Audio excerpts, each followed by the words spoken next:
Let's begin with the letter B. Think of the word bus.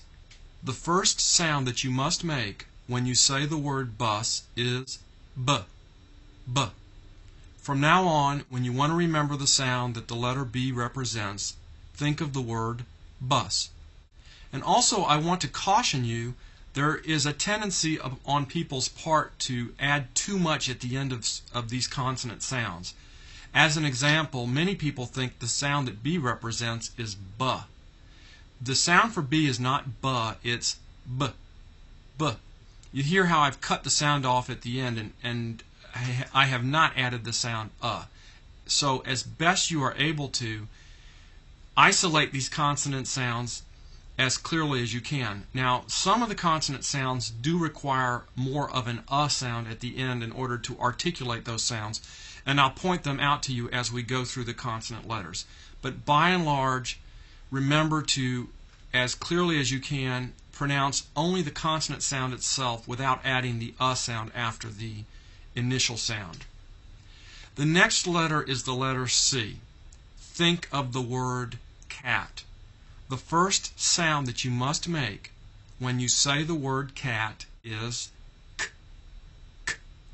From now on, when you want to remember the sound for the letter C, think of the word cat. And also, I might mention to you, the letter C represents another sound as well as the sound k.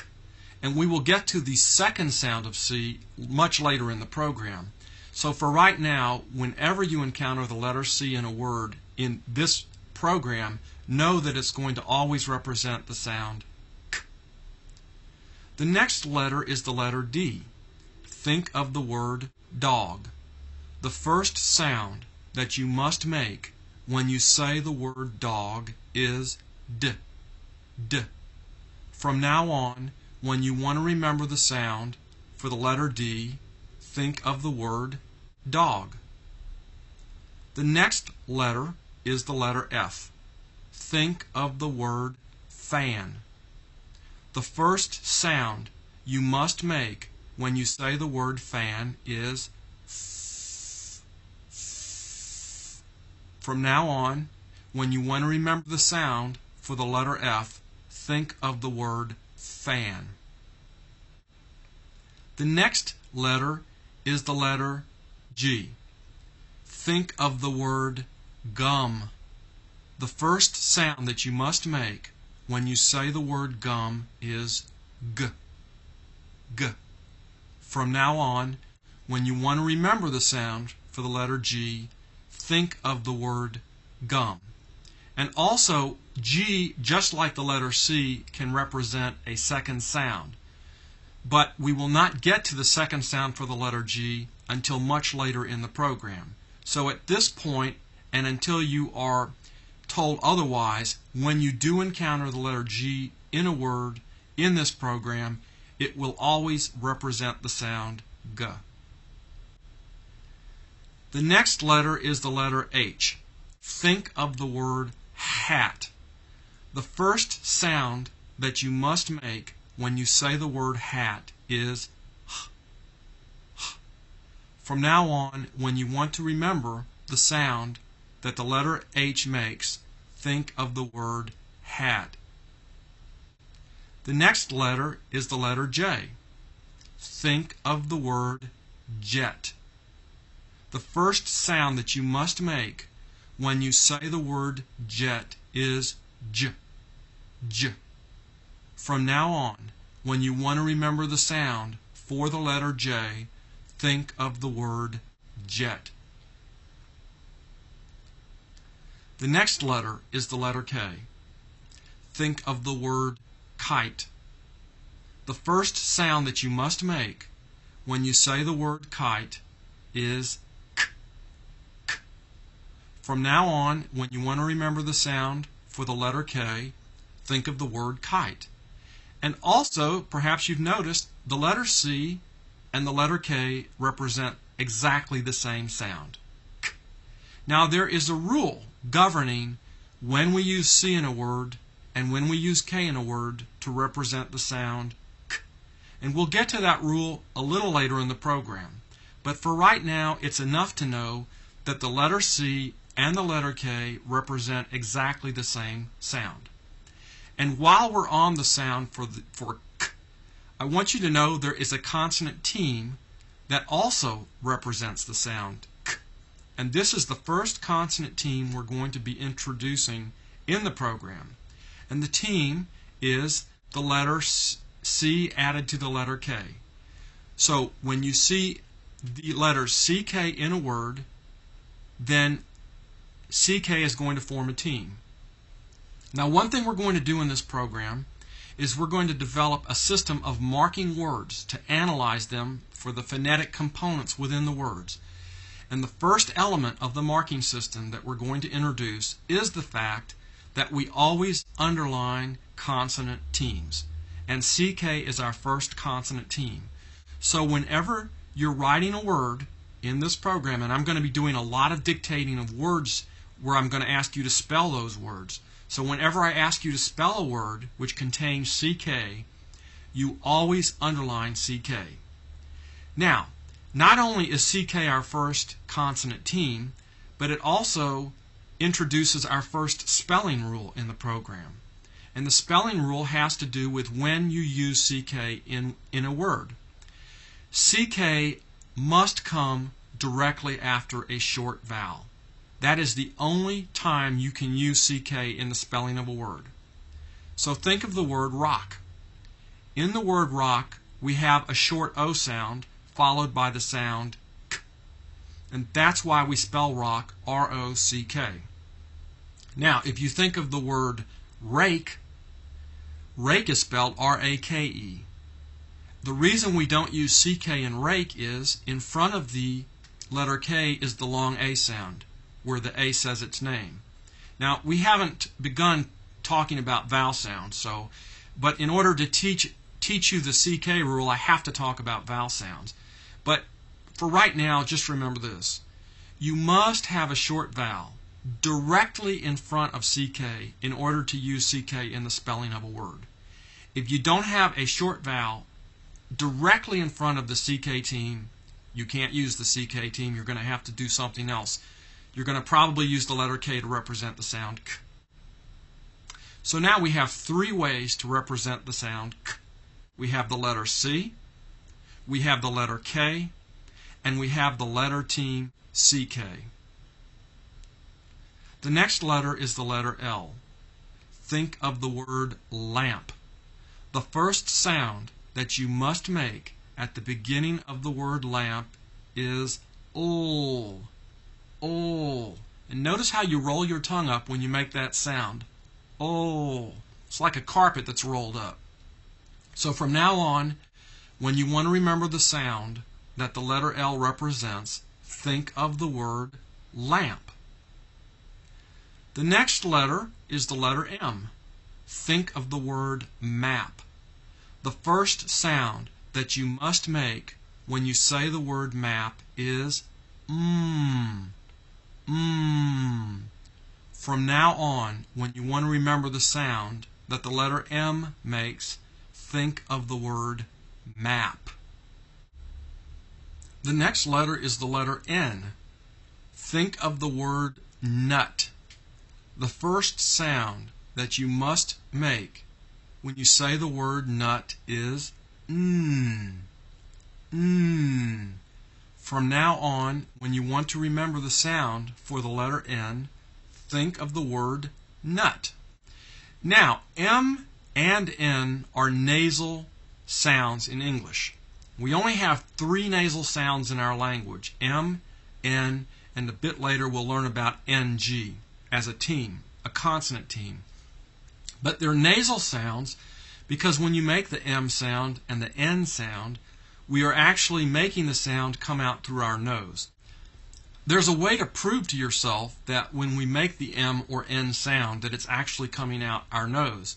And the way to do that is begin to make the M sound as an example, and once you begin to make the sound, then pinch your nose and see how immediately the sound is cut off.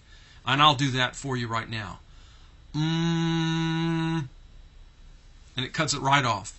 So that proves to you then that the the M sound and the N sound are coming out our nose. Now let me contrast that with the F sound. I'm going to pinch my nose and make the F sound.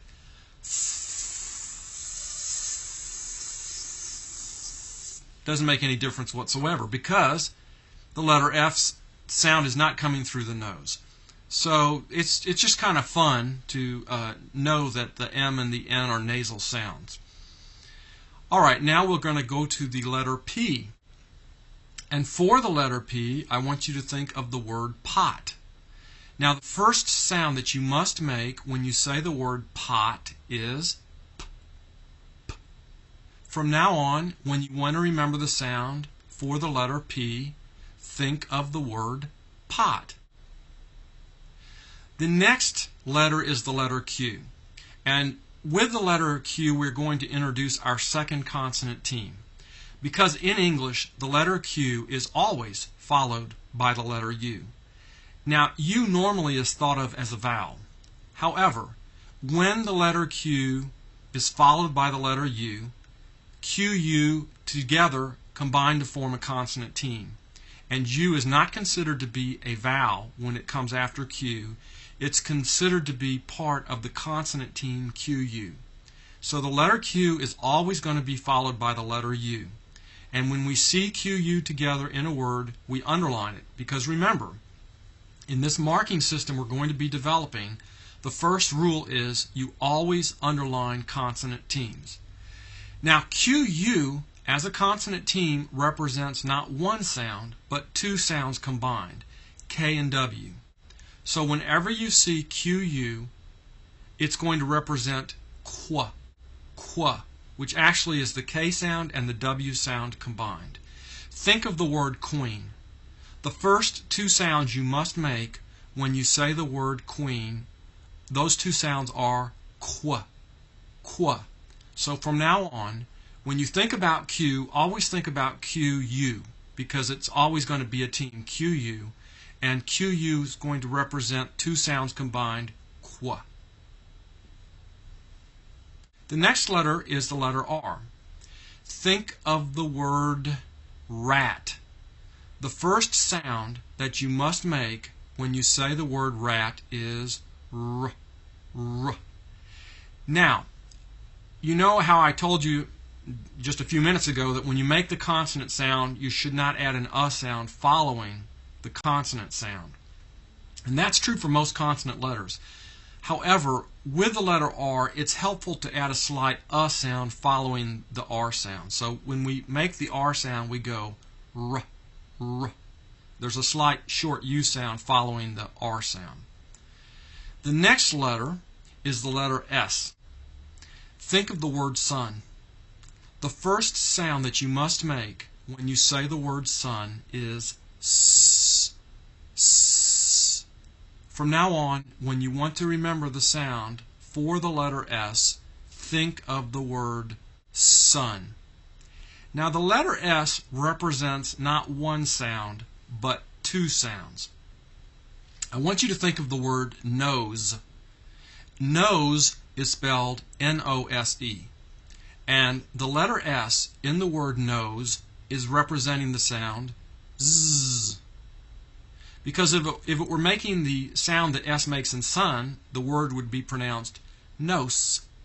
And it's not nose, it's nose. When the letter S represents its second sound, we're going to double underline the letter S to indicate it's making its second sound. And this is the second element in the marking system that we're introducing.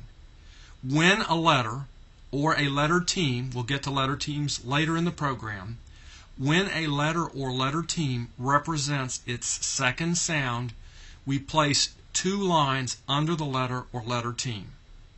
So if you come across S in this program with two lines under it, you know that the letter S in that context is representing the sound Z.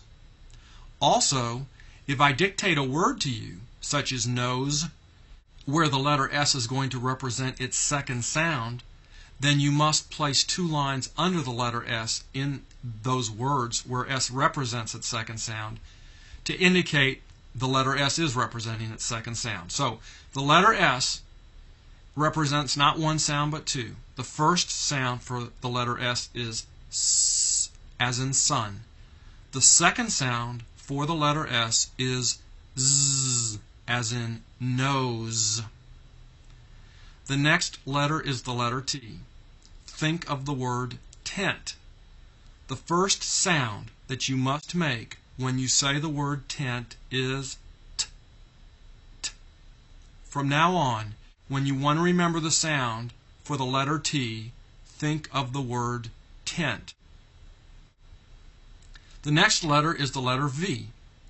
Think of the word van. The first sound that you must make when you say the word van is V. V. From now on, when you want to remember the sound that the letter V makes, think of the word van. The next letter is the letter W. Think of the word watch. The first sound that you must make when you say the word watch is W. W. From now on, when you want to remember the sound that the letter W represents, think of the word watch. And the letter W is like the letter R in that you really have to pronounce a slight sound at the end of the W sound in order to articulate the sound. So the sound for W has a slight sound at the end. W, W. The next letter is the letter X. Think of the word box. Think of the last two sounds that you hear in the word box. And those two sounds are X, X. Now, if I had to pick one letter where I would predict that an individual might have problem in pronouncing the sound that that letter represents, would definitely be the letter X. The letter X represents not one sound but two sounds combined, K and S. X, X. And also, the letter X comes after the vowel, not before the vowel. When the letter X comes before the vowel, it makes another sound, and we're not going to worry about that sound right now. We're focusing on the primary sound for the letter X, and that is when it comes after the vowel, and when the letter X comes after the vowel, it makes the sound K and the sound S combined. X. And it's the only single consonant letter that we're going to learn that represents not one sound but two sounds. So from now on, when you want to remember the sound for the letter X, think of the last two sounds in the word box, and those sounds are K and S combined. So X equals K and S. X. The next letter is the letter Y. Think of the word yard. The first sound that you must make when you say the word yard is Y. Y. From now on, when you want to remember the sound that the letter Y represents, think of the word yard. And the letter Y also, you must pronounce a slight sound at the end of it in order to be able to articulate that sound correctly. So the Y sound is Y. Y. Finally, we come to the letter Z. Think of the word zebra. The first sound that you must make when you say the word zebra is Z. Z. From now on, when you want to remember the sound that the letter Z represents, think of the word zebra. And this completes the introduction of information regarding the sounds that our consonant letters in English represent.